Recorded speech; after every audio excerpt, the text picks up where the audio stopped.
Today, I have been joined by a communications expert turned serial entrepreneur, philanthropist, and agripreneur committed to bridging the gap between the farmer and the beneficiaries of agricultural industries in Africa and beyond.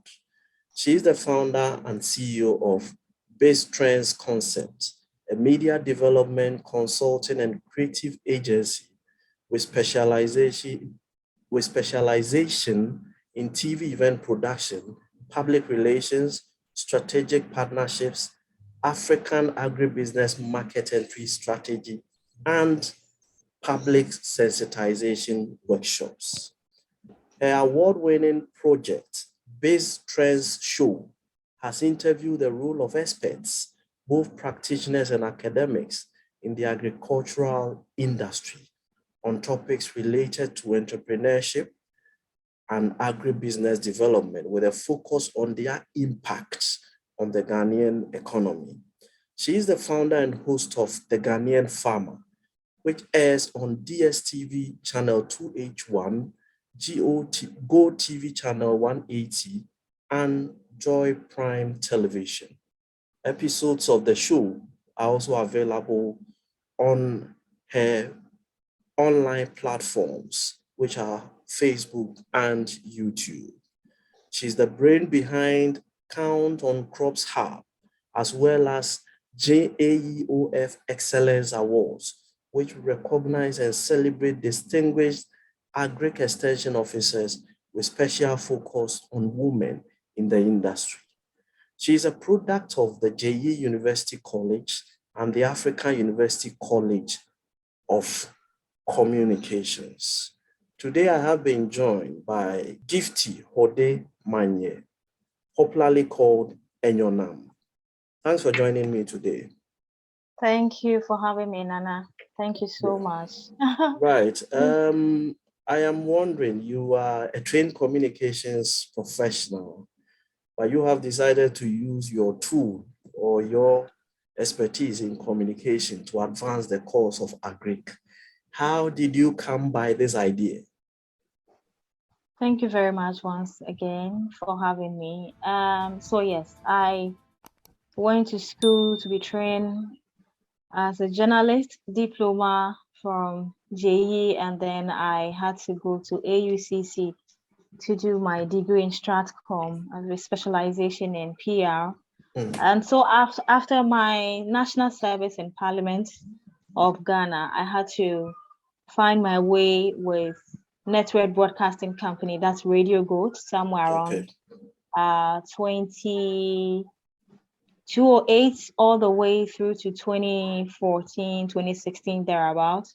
And so I started off hosting a program, a content in an Ewe dialect, which is Lolonyo, and then there was another one I started as well.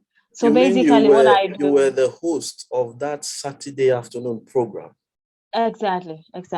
I don't understand the language, but I think I enjoyed the tunes that were played on the show. Thank you very much. So basically, that's where the love for broadcasting and production started for me, if I should say. So I did that for some time before the challenges with Munti FM, started. Then it also moved on to Radio Gold. So, I mean, some of us had to be asked to stay home for some time whilst management tried to, fix things. But it seems things were not picking up as early as we were expecting. So as a creative person sitting home and whilst trying to figure out what to do next, I realized that I enjoy production. I enjoy writing of concepts.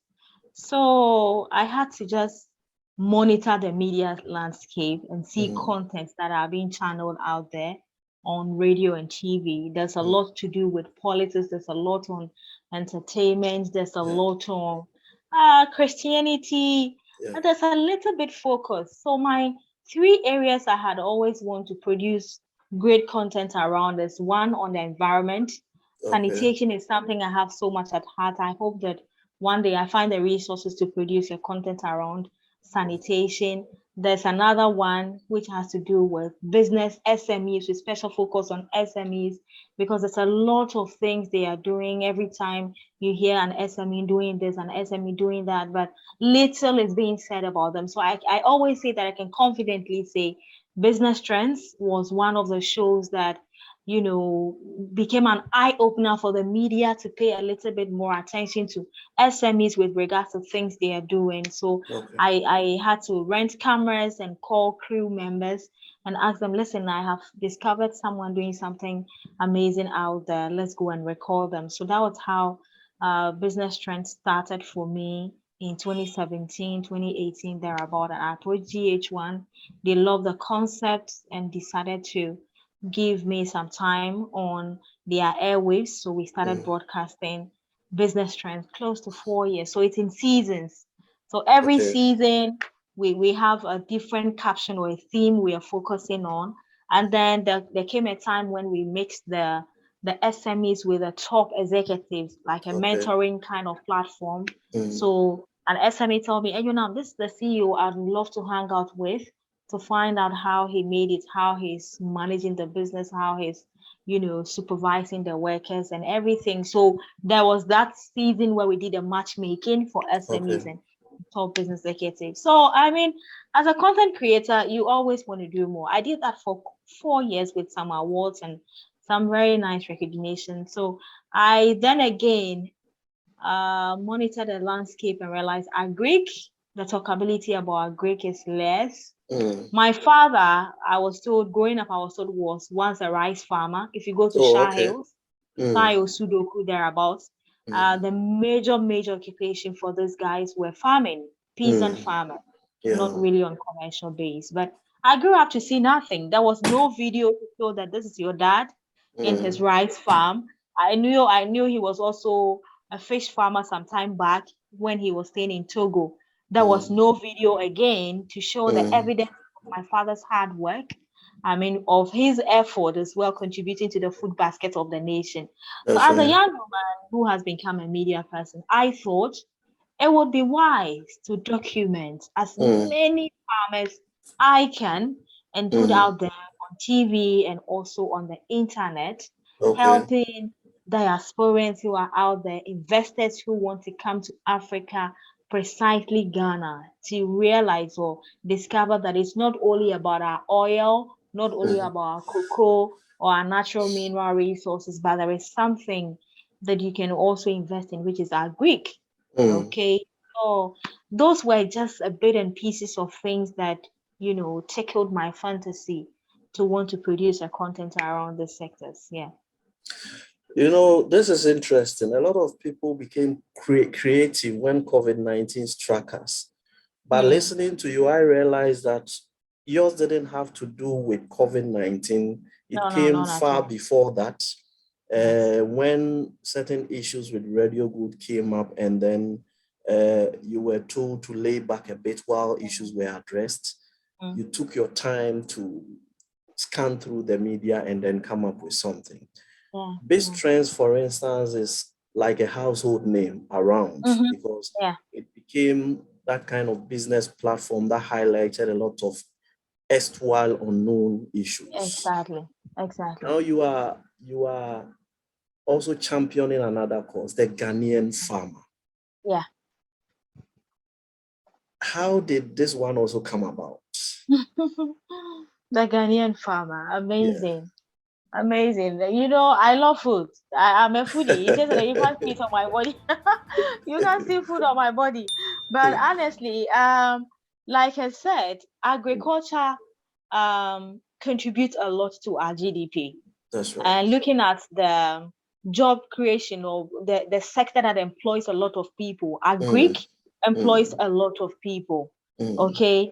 And so how can a sector like this that does a lot, not just give us food, not just give us money, not just create jobs, but bring a lot of eyeballs to the country, not giving the expected attention that it needs. And of course, the little challenges bedeviling this space. Okay. So you go out there to the regions, and you get to hear some of the challenges that farmers are going through, from not having access to machinery, modern day machinery to help in their farming, from the bad road networks that when trucks from Accra. One of the reasons why the food prices keep going up and down, it has to do with road networks. Because you see, if the market queen moves from Accra to go to, let's say, Cape Coast, the road are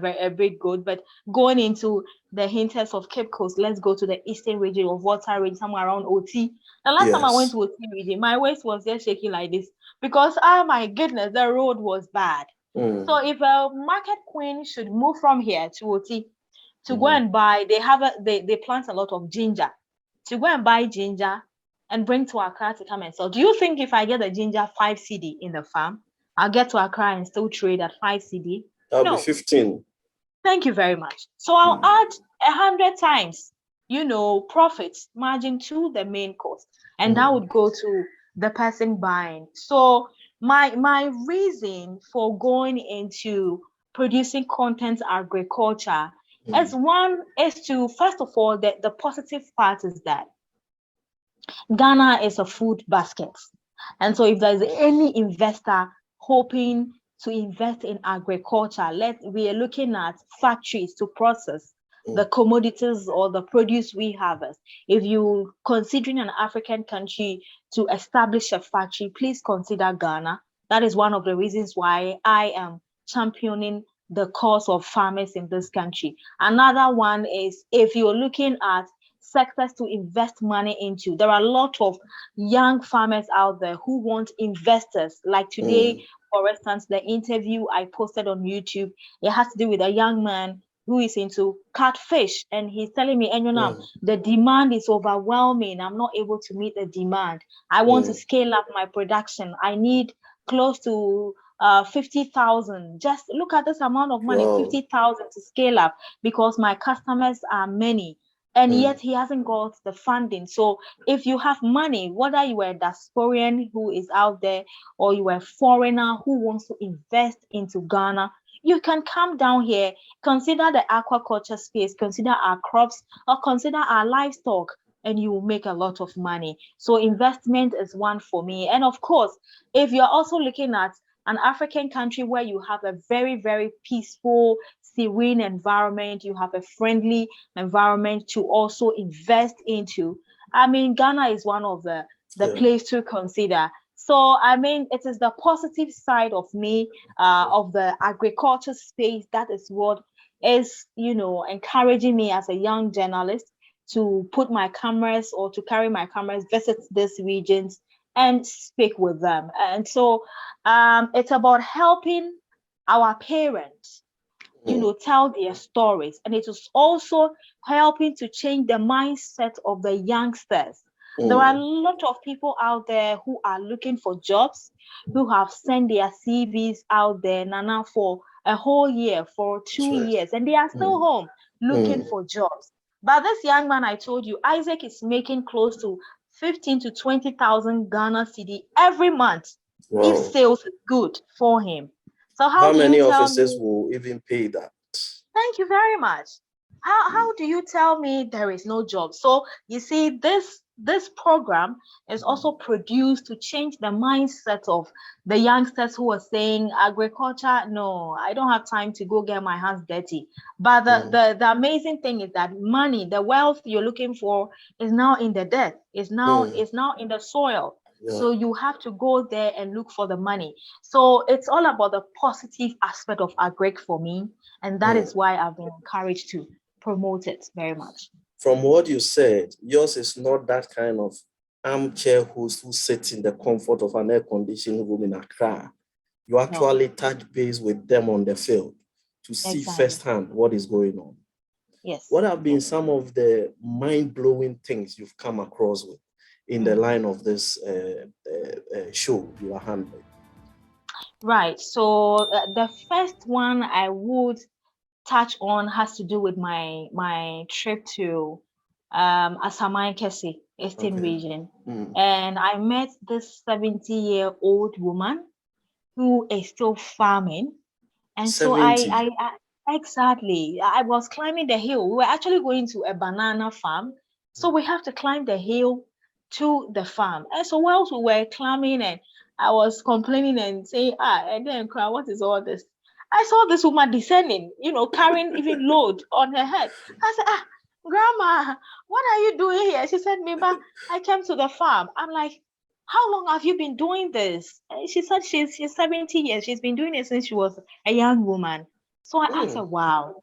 I mean, how do you manage? She said she's passionate about it and she loves to farm. So, there hasn't been a day that she just won't climb the hill. And I'm like, I'm fascinated. I'm like, really? So here I am complaining, and there's this woman who climbed this hill up and down every day. It baffles my mind. So I had to, but the thing that touched me or got me emotional is when I came back to Accra with my team and we raised some money to buy clothes. We bought food stuff, we bought chocolate. So I wanted to show this woman love, rice and drinks and water. So we went back to meet her and we met a host of them who are all farmers, and we donated the items to her and she tasted the chocolate. And she was like, this is her first time tasting chocolate. I'm like, how? How All her are you life? I mean, yes. I'm like, how are you telling me this is your first time tasting chocolate? How possible is that? So yes, her brother happens to be the cocoa farmer. They've been doing this for a long time, but they haven't tested the processed beans to cocoa. I mean, they don't know how. I'm like, really? We have such, you know, stories. How did it happen? So that would be my first one. The second one has to do with me catching up with a young man who is in Legon, level Okay. 300, and he says that so he also has a catfish in their home, where their house. He created a pond and Okay. so I asked him, what inspired you? What was the drive? You are in school, focus and study. What is this all about?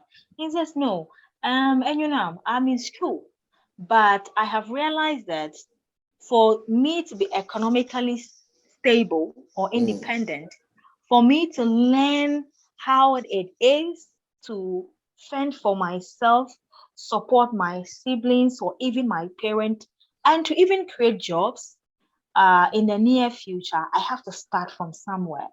And so, as someone studying Greek in school, I decided to put into practice what I was being taught in the classroom.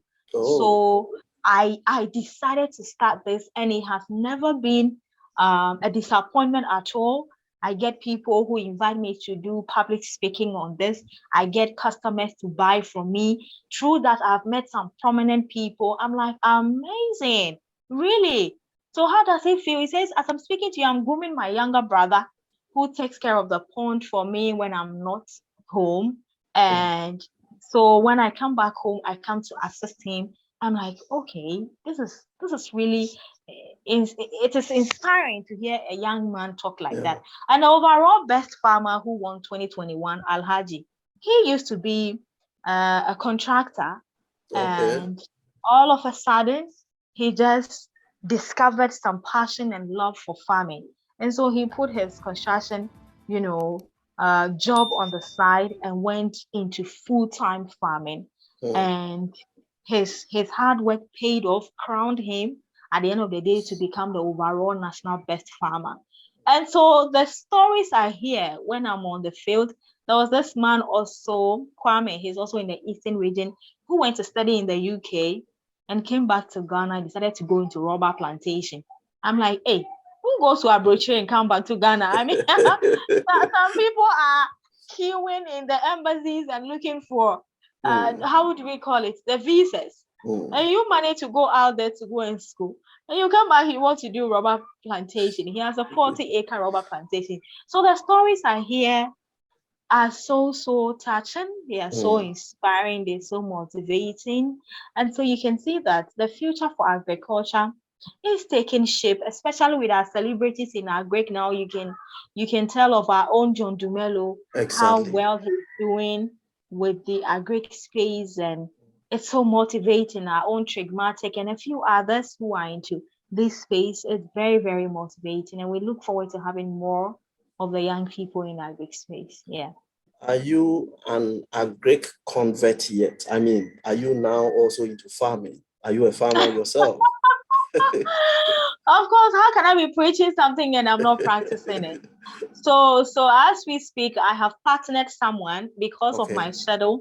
So I have a partner and we are doing snail. So we have a snail farm we are doing. I recently bobbed into a young man who is also doing vegetables, and he's so much passionate about it. He has the market already. He has the market already. He has people placing order for him to grow, for them to buy.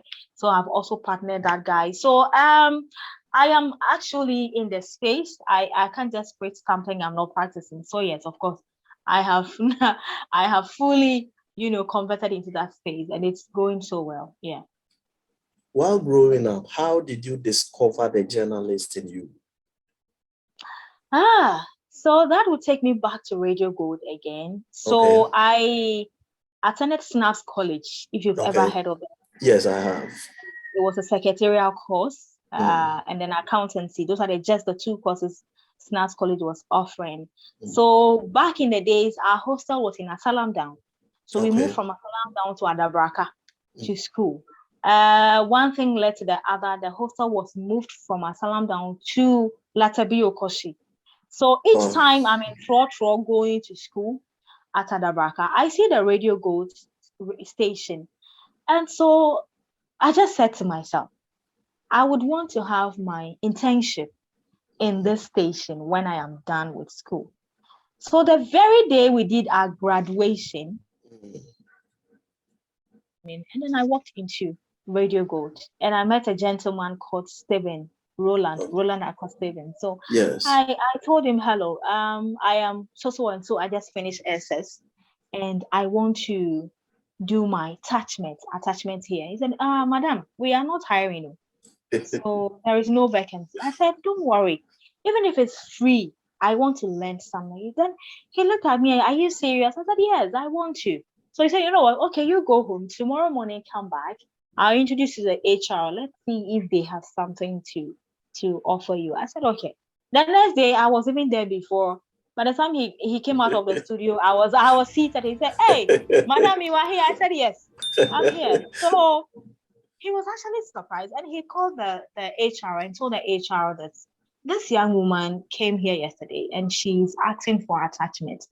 And I think our reception, so the front desk lady comes in the morning 8 and close at 5. And after 5 to 10 p.m., all the calls are transferred to security. So security responds to phone calls, take messages down and everything. But considering the effective and efficiency of the security, opening gates, picking up calls, writing down messages, so they thought, okay, if someone is coming, let's try her between 5 and 10 p.m. And so that she'll be taking that role. So after 10 p.m., the security guys will now take over. So they asked me, are you okay with that? Can you do? I said, yes, I'm ready. So the first 2 weeks, I had to come in the morning for the lady to train me how to transfer calls, how to take records and everything. So I did that. And then the following third week, I started my regular shift, 5 p.m. to 10 p.m. So it was there that every time I come, and I'm listening to all the programs on air, the presenters come, every presenter come and go. Then there used to be a Beatrice Agro who was actually the main host of Lolonyo on Radio Gold. So at times you realize she travels. She either to holiday or to official duties. So one day, I don't know. So this is who I am. I am a go-getter. If only it is within my strength, and I know I can deliver to your expectation, I come to you. If there is no opportunity now, at least I've made an impression for you to remember me when there comes a chance. So I told the programs manager, BB Manson, BB is one of the legends in broadcasting. Yeah. So I told BB, I think I can do this program and TV has been doing. He said, hey, madam, you just came. You just came, you want to go on radio. I said, no, I am just telling you so that in case she travels and she's not around, and you need someone, just let me know. He said, okay, that's fine. So lo and behold, after a month or 2 or 3, I was seated doing my regular radio, receiving calls and all that. So I got a phone call, and the man said, "Hi, madam, how are you?" I said, "I'm fine." This is BB. I said, "Yes, sir. Tonight you're going on air." I said, "Eh?"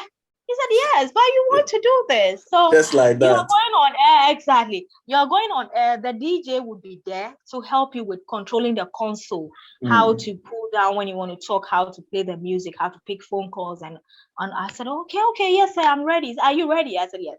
So he said, "I'll be listening to see how you perform." I said, okay. I called all my family members. Today I'll go.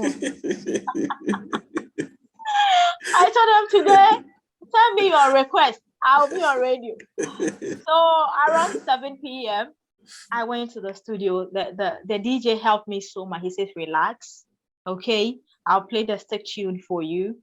And then after a few minutes, you do your introduction. And then you play a couple of songs. And then you would announce the phone lines for people to call." So that was the routine. I said, "Okay, I've been listening. So don't worry. I got you." So the time came, the stick tune was played, and then I had to do my intro. I fired up for the whole 1 hour, and then I came out. And so the next day, everybody was asking, is B back? Is Beatrice back? They said no. So they said, so who was the one? They couldn't tell the difference. So then BB said it was the lady at the front. They said, "Wow, is that you?" I said, "Yes." I said, "Whoa. You got this. You can do radio. So, do it more." And you. So that was how it all started for me. And here I am today. I mean, and then you had just completed secretarial school. Exactly. So it was at Radio Gold. After 2 years, or no, it was the same year I had to go to JE. So it was at Radio Gold when I discovered that I can do this. I can be a radio presenter. I then decided to go to a journalism school to be trained professionally, so that I'll have the requisite training to do this better.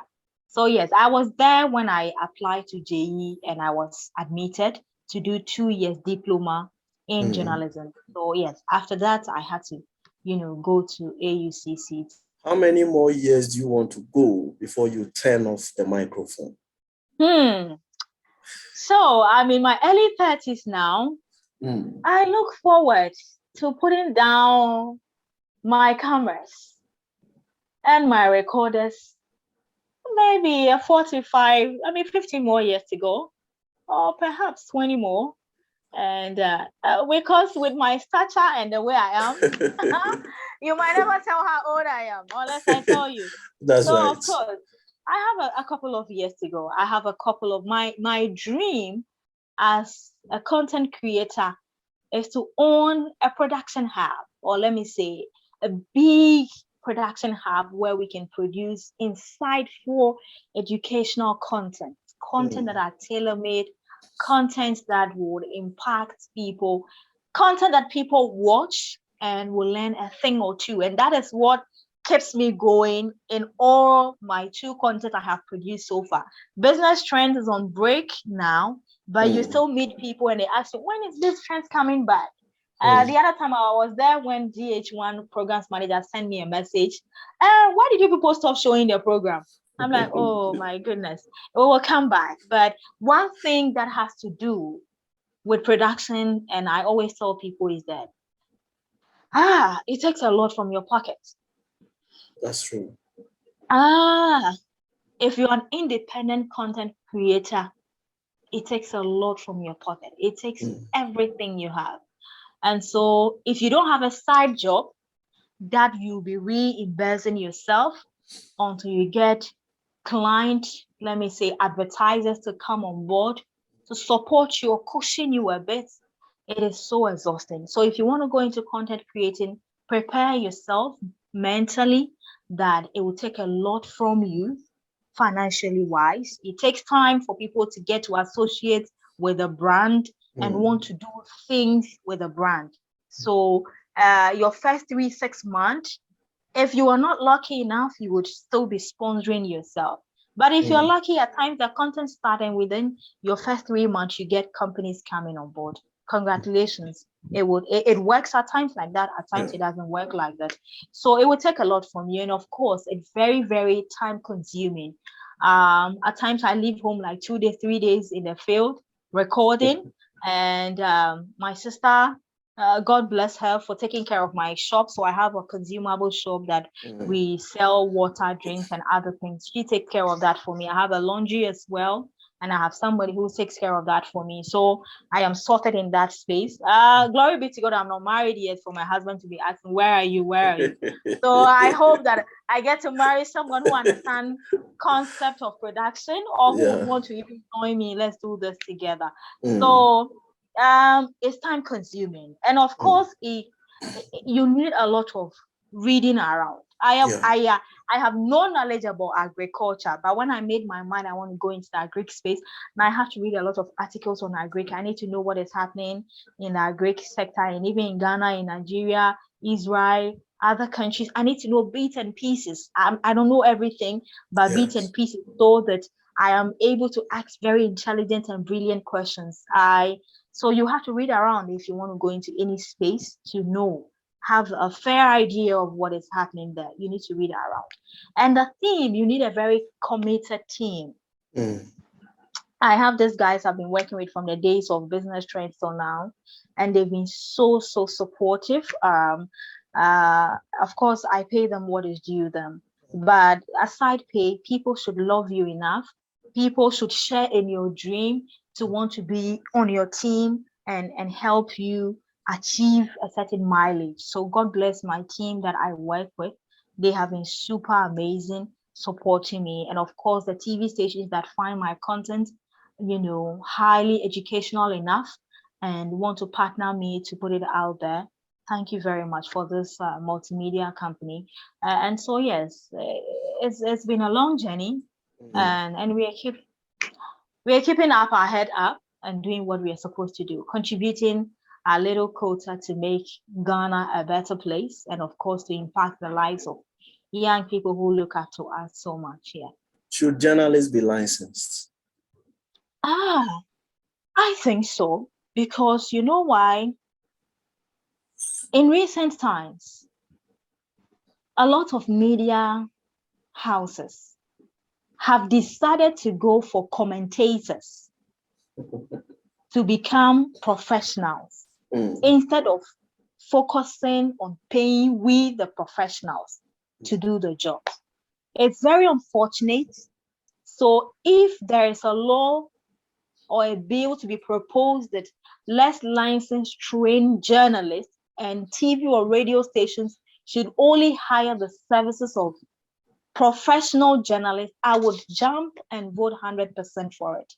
Because you see, one of these things are also causing trained journalists not to get jobs and not to get well paid. Because right now, a lot of the TV stations will just monitor and see which commentator has loud mouth, can say unprofessional, unpalatable words, and trend in the space.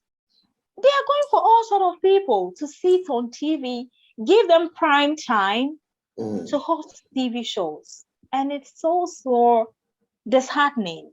And the professionals are there looking for airtime or looking for TV stations to work with. And so, of course, I will definitely support that call for licensing journalists before they work. I mean, if you're not one, you don't have their license. And if you're not one, you don't have any right to sit on TV and present, okay?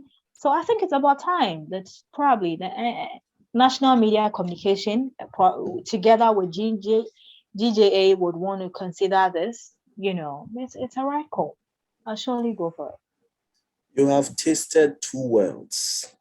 The period before which social media took center stage in media practice, and this current period where social media appears to be everything. How has social media impacted on the work of the traditional media? social media is really giving traditional media pressure. Oh my goodness. Back in the days, I think around the 2008, for instance, when I started, every company, corporate institutions would surely go in to do business with traditional media. And that is what they know. It's not hard for a marketer to get business from corporate institutions. But as we speak now, when they are doing budgets for promotions, there is budget for social media and there is budget for traditional media. In fact, at times, budgets that are even allocated to social media, from the Facebook to LinkedIn to Instagram to YouTube, is even more than to the Twitter, it's even more than what is given to traditional media.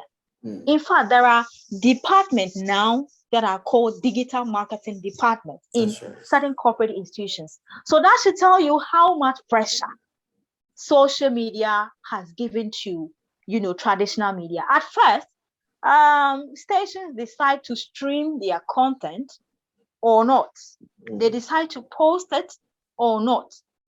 But now, every show, almost every major show on television is streamed live. Yes. Because if I am in the office, for instance, Ghanaian Farmer is on Mondays 1:30. Okay, so imagine if you are a fan of agriculture, you get the updates. Okay, so Enyonam is showing something on poultry this week, and that time it's airing, you are in the office and you are not able to watch. But with streaming live on Facebook, you just have to, put it, touch on the link, and you're watching. So you get to hear every education that is ongoing there.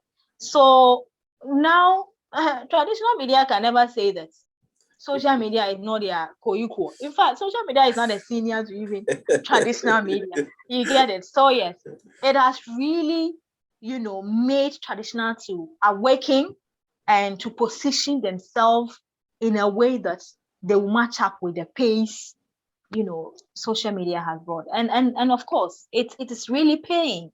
I always tell people that, listen, if you don't get the time, or if you don't get the luxury to be on television, me today, if my content is off television, I am really very, very good to go. Because every month, YouTube pays me money for posting my content on YouTube. So it was back in the days that traditional media insist that pay for airtime to have your content there. Right now, as we sit, I will not put my content on TV. If you ask me to pay, I won't pay, because there is YouTube to give me money at the end of the day. I pay to produce my content. I put it on YouTube, and YouTube give me money at the end of the day. So why will I pay traditional? Even there are some companies today, they stream their own programs live. Exactly. So now the dynamics has totally changed. Traditional media has been forced, coerced to match up with the pace, and content creators now have the kind of, they can now breathe. At first, you have to beg, go for meetings upon meetings. Oh, my content is good, it will sit well on your TV. Now, if you don't want to give me airtime, I'll just have to create my YouTube channel. It takes time to grow. It takes time to get the watch hours. And by the time you realize, you are good to go. You're making all the dollars that you can make. So, yeah. Is press freedom a reality in Ghana today? Oh no, it's not. It's just a saying, if I should say, for the lack of better word. Honestly, because you investigate as a journalist, or you discover something as a journalist, you want to put it out there, and the moment you put it out there, you receive phone calls from authorities, from people saying, pull it down. Threats upon threats keeps coming.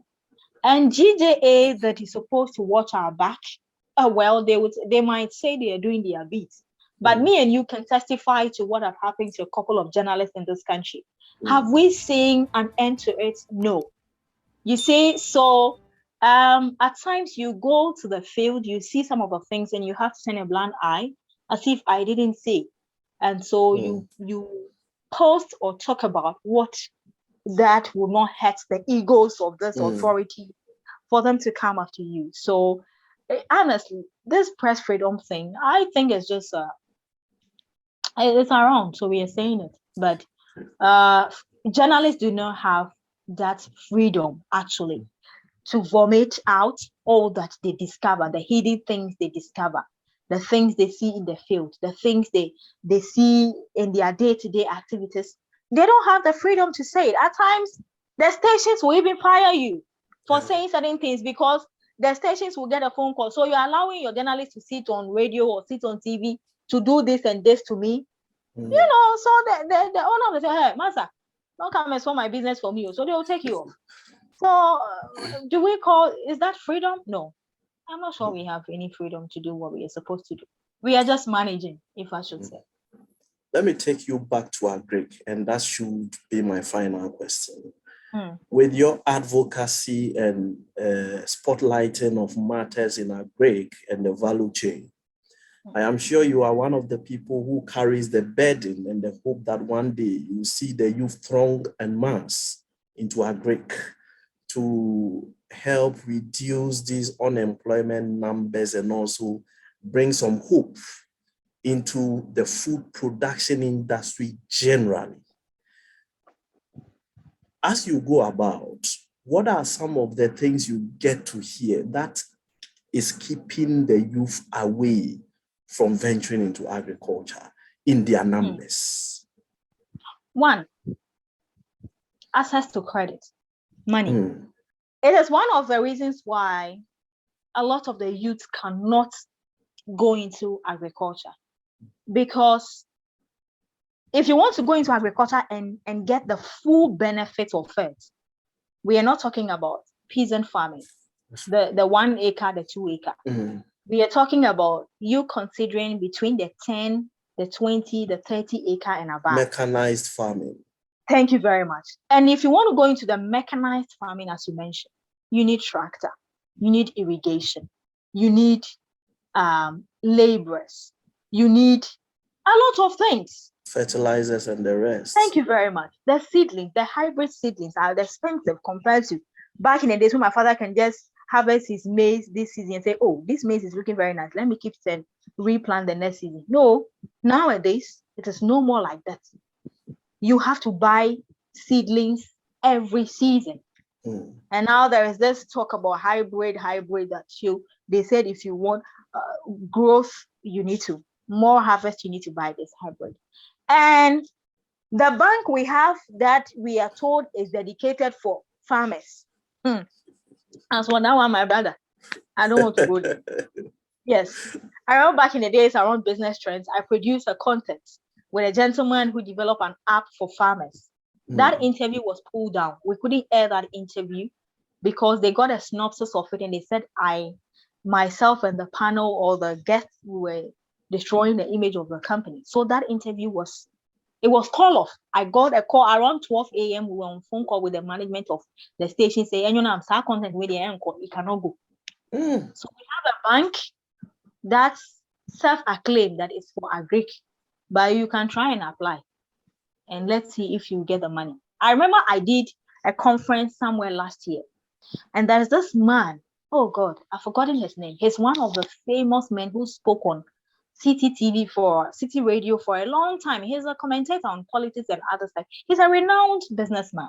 Okay. And he came to the conference. Anytime I see that video, he said, Enyonam, I have gone to this bank to apply for a loan because he was into rice milling.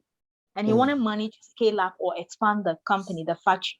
They never gave him the money. With all his credentials, very known that he will not run away, qualified, all the things they asked, he brought it. He never got it. So one of the reasons why the youth cannot go into full-time agriculture is that there is not a dedicated funding that you can go and tap into to start the project and pay back.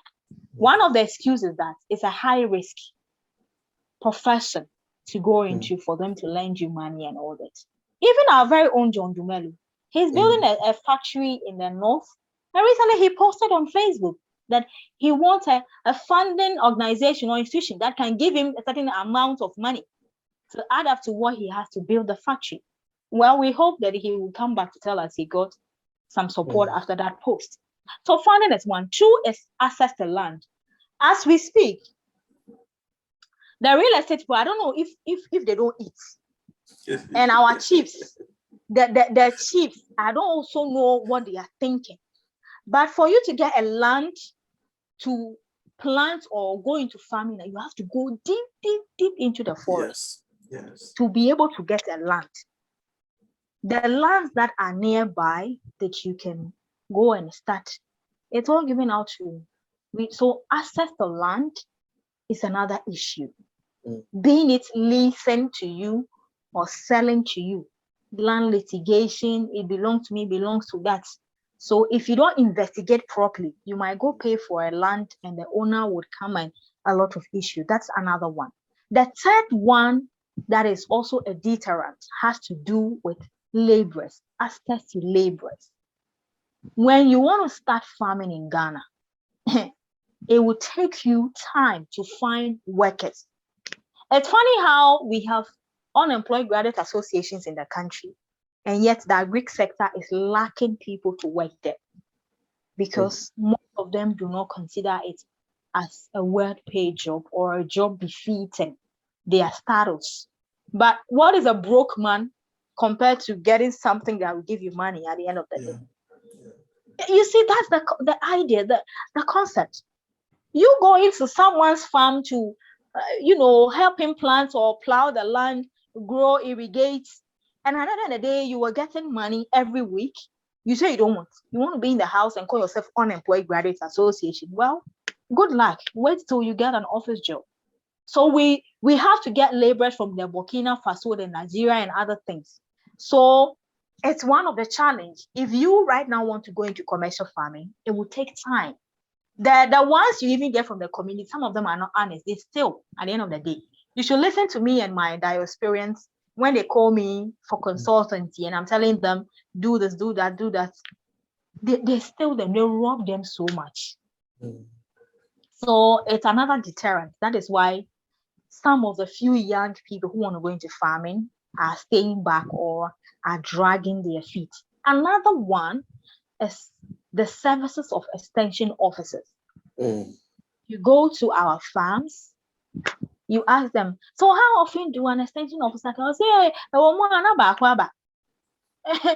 in a while, once past you. So I am about to start a campaign on food safety. Because my dear, if you don't harvest, if you don't eat from your own backyard garden, trust me, a lot of the things we're eating are almost poison, if I should say.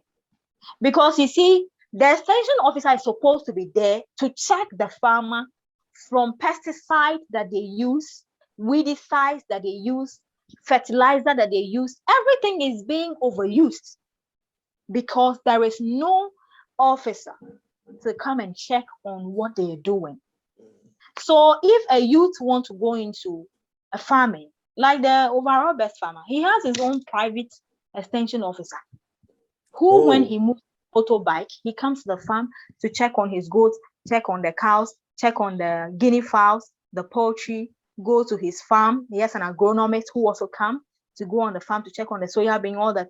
But how many of the new people who want to go into farming can afford a private extension officer?